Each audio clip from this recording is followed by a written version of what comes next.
सिंह आणि उंदीर. एकेकाळी दाट जंगलात एक बलवान सिंह राहत होता. तो जंगलाचा राजा होता. एके दिवशी तो मोठ्या झाडाखाली गाढ झोपला होता. तेवढ्यात एक छोटा उंदीर खेळता खेळता तिथे आला. खेळता खेळता तो सिंहाच्या अंगावर चढला. सिंहाची झोप मोडली. तो रागाने उठला आणि त्याने उंदराला आपल्या मोठ्या पंजात पकडले. सिंह गरजला, "अरे छोट्या, माझी झोप का मोडलीस? आता तुला खाऊन टाकतो." उंदीर घाबरला, पण धैर्याने म्हणाला, "महाराज, मला माफ करा. माझ्याकडून चूक झाली. कृपया मला जाऊ द्या. कदाचित कधीतरी मीही तुमच्या कामी येईन." हे ऐकून सिंह मोठ्याने हसला. "तू माझी मदत करशील?" पण त्याला उंदरावर दया आली आणि त्याने उंदराला सोडून दिले. काही दिवसांनी जंगलात शिकाऱ्यांनी जाळे लावले. सिंह त्या जाळ्यात अडकला.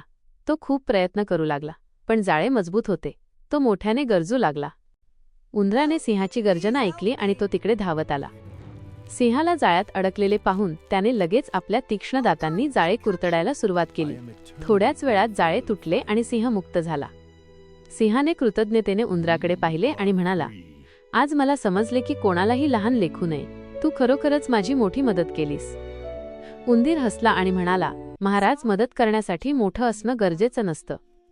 त्या दिवसापासून सिंह आणि उंदीर चांगले मित्र झाले. तात्पर्य: कोणालाही कमी समजू नये. वेळ पडल्यास